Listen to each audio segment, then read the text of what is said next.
وعملتي ديرما ليه؟ عملتي ديرما ليه؟ وشك باظ، وشك باظ. بالعكس ده بيتحسن. انتوا مش شايفين الجمال؟ مش شايفين الحلاوة؟ مش شايفين اللي اديله ادي؟ بصوا بقى، الواحد عشان جماله يضحي كده.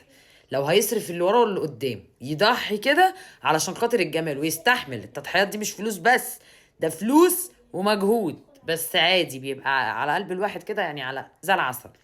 بصوا بقى، عملت ليه ديرما بان؟ انا هقول لكم. الاول نمسح الدم اللي على وشنا طول اليوم ده، لان الدكتوره قالت لي إن يعني الدم ده بيبقى فيه هي الاول كان الدم ده تقريبا بيبقى ليه فايده. وغير ان الدم ليه فايده، في ماده كده بتتحط، المهم لازم الوش ان هو يتشربها خالص. هي قالت لي ساعتين، انا سبت طول اليوم. طيب ليه عملت ديرما بان؟ عشان افتح المسام اللي في الوش، عشان نجدد الكولاجين ده مبدئيا يعني. انا بقى وشي كان متدمر، يعني انا هوريكم بعد ما نعمل، يعني بعد ما وشي كده ما يروق انا هوريكم الفرق. انا وشي طبعا كان بايظ. بصوا الدم، كل ده دم. تمام.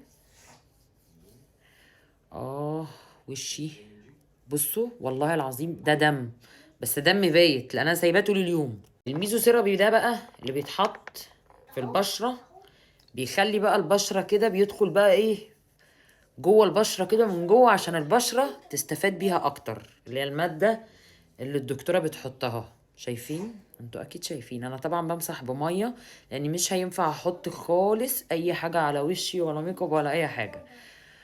اه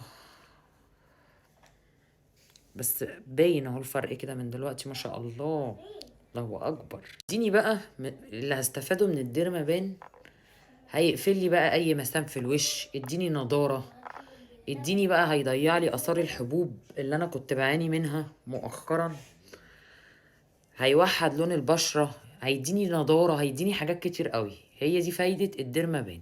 الاهم بقى من كل ده ايه؟ ان انا اتصدمت لما لقيت كذا حد كاتب لي في الكومنتات: طب ليه ما عملتهاش لنفسك في البيت؟ انت ممكن تطلبيها من مش عارفه قالوا لي منين، اطلبيها منين وبتجيبي برضو العلاج من الصيدليه، وانت تقدري ان انت تعمليها لنفسك في البيت. طبعا ده غلط جدا جدا جدا، لان انت لو استخدمتيها غلط وعملتيها لنفسك غلط ده كارثه كده، ده كارثه لوحدها. فلازم لما تعمليها تتعمل، لازم تتعمل في عياده تحت، يعني عند دكتور، لازم في عياده عند دكتور. مش عارفه بقى انتوا اخدين بالكم ولا لا، بس اهو. انا عايزه اقول لكم الحته دي بقى، سيبوكم من وشي كله، الحته دي عندي كانت بايظه بايظه بايظه. بصوا انا مش حاطه فلتر ولا حاطه اي حاجه. بصوا انتوا اكيد شايفين، يعني حاطه كمان كشاف ضربه في وشي.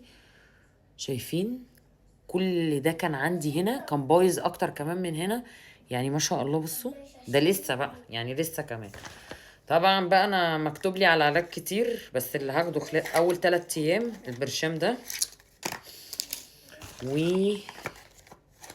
والمرطب ده، لان طبعا الوش لازم يترطب كويس قوي.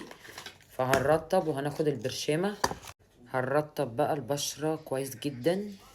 الله على الإحساس، الله على الإحساس.